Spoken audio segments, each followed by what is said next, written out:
This series of tutorials introduces a user to the basic functions of Adobe Photoshop CS5. Photoshop is software used to edit, enhance, and create digital images. This tutorial explains how to use the marquee and lasso tools. Both the marquee and lasso tools are used to create a selection. These are the basic selection tools in Photoshop.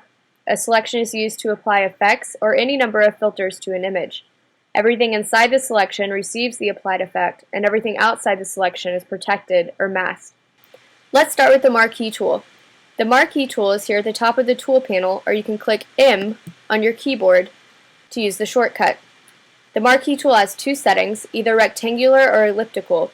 You can switch back and forth between the two by hitting Shift M on your keyboard, or you can use the drop-down menu that appears when you click on the marquee button in the tool panel. Here you see rectangular and elliptical. The rectangular setting selects rectangular or square shapes.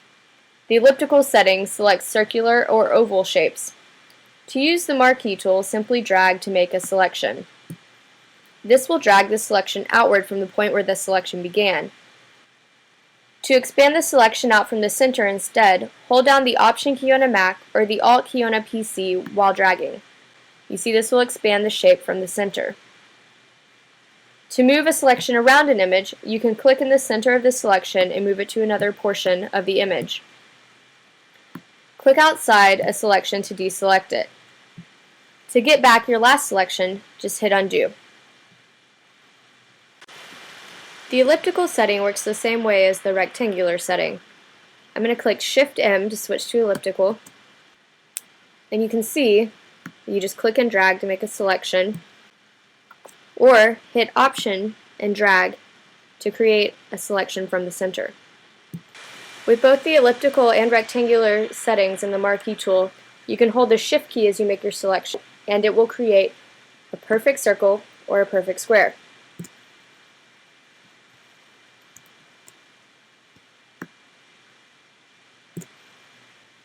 To expand a perfect circle or perfect square selection from the center rather than the starting point, hold down the Option or Alt key, as we previously did, and the Shift key while you create your selection.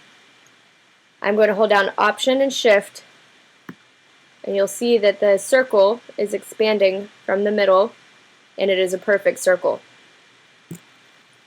Let's look at a quick example of what applying a selection to an image can do. Let's use the Brush tool, and you'll see how only the selection is affected by this tool. Everything outside of the selection remains masked. The lasso tool works basically the same way. You can choose the lasso tool here on the tool panel, or you can hit L on your keyboard to use the shortcut. The difference between the lasso tool and the marquee tool is that the lasso uses no defined shape. It is strictly freeform. You can draw whatever shape you would like to create a selection. Here you can see that it has the same effects.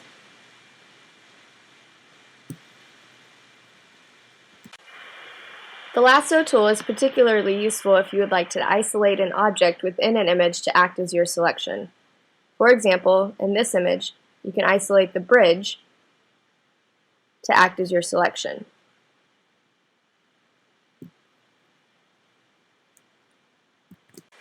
You can create multiple selections within an image. To do this, hold Shift as you begin dragging to create a second selection. You can create rectangular, elliptical, and lasso selections within the same image.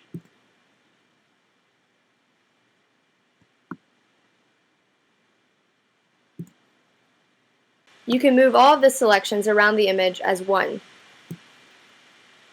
Here you can see that they all act as one selection and receive the same effect or filter imposed on the selection. When you hold Shift, you'll see that next to the cursor a plus sign appears. This is because you can draw a selection over existing ones to connect them. You're adding to the selection.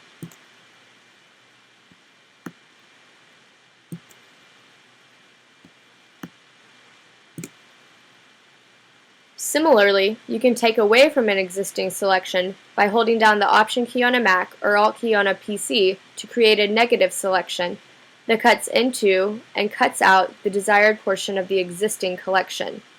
You will see that whenever I hold Option, a minus sign by the cursor appears, and you can cut into the selection like this.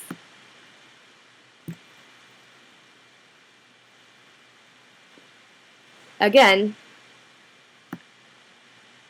this entire selection acts as one.